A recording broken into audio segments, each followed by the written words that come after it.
I think, Rita, it starts with you got to be a good listener, okay? And you got to try to hear what they're trying to accomplish in the future, all right? And make sure that you're not talking more than your client. And you have to ask good questions, okay? You know, what do you want to accomplish for you and your family in the future? What does a business have to give back to you, okay?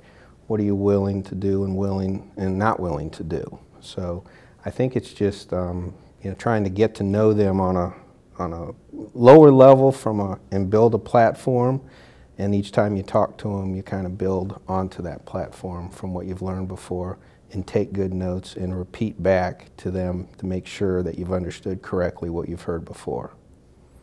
I believe it's because we spend more time with our clients both on the front end and the back end. The front end being we spend more time getting to know them. You know, what are their income, lifestyle, wealth, and equity goals? What does an ideal business look like, okay, from an investment, income, ownership level, lifestyle standpoint, and are they even viable, okay? In the back end being once we introduce them to business models, we stay involved with them, and we not only stay involved with them but the franchisors to make sure that their experience is what we want all of our clients. So I think the thing that sets us apart is the amount of time that we spend getting to know our clients, and that should transform into better selections of businesses and then a better overall experience for our client. I would say my greatest success as an e-source coach is having helped actually several clients in the Raleigh-Durham area that I have gotten to become really close with because we run into each other all the time, and they're able to talk to me about what's happening in their business, and several of them will come to me on occasion to ask for some type of advice or counsel. So knowing that they care enough about me and value what I have to say for them to ask me is really important. But also just seeing them be successful and for them to tell me, which they do on a frequent basis, hey, I'm glad I ran into you. You know, if I wouldn't have run into you and worked with you, I never would have gotten into this business that I'm doing so well and I'm so happy in doing.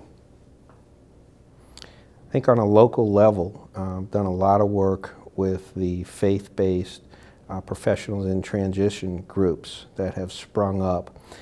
So most of your largest churches have a faith-based group that ministers to the needs, the emotional, the psychological needs of people that are in long-term career transition. So I do a lot of work with those folks, and that's probably become my single largest lead generator in my local market, is having access to literally a couple hundred people in this one group and being able to talk to them about the entrepreneur source and business ownership as an alternative.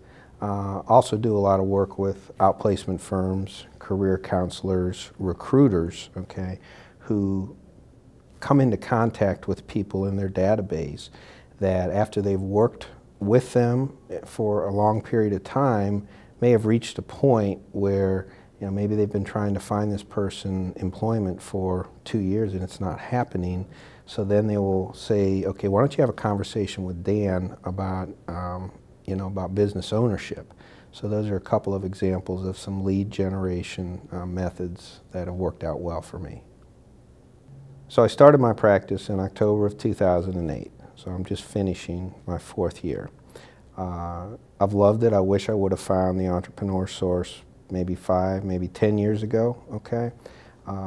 Because what it's meant to me is really finding something that I enjoy doing and I think I'm pretty good at doing, but it also allows me to have the time to spend with my wife and 2 children, who the 2 children are at an age now where they want to spend time with you, okay?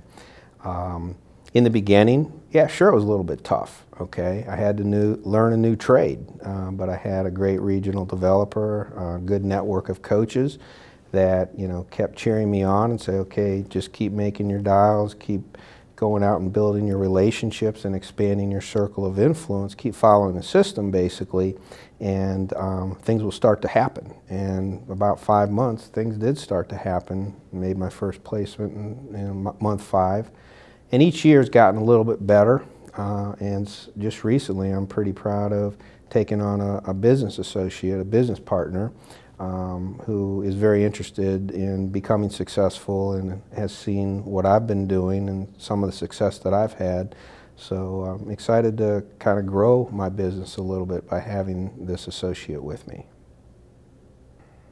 I think the Entrepreneur Source is really a good fit for people that are good at practicing proactive and direct sales, have good human resource skills, okay, and enjoy building relationships, okay, because what I've learned over the years that my colleagues that are the rock stars in this business are the people that have spent the time in the beginning and on the front end growing their circle of influence, okay, be they local or outside their market, be they Chamber of Commerce, networking groups, the career counselors, but they've grown to be a trusted advisor, okay, and what results from being a trusted advisor is you get a lot of warmed up referrals, okay, and whenever we get a warmed up referral, then we don't have to take the time going through the credibility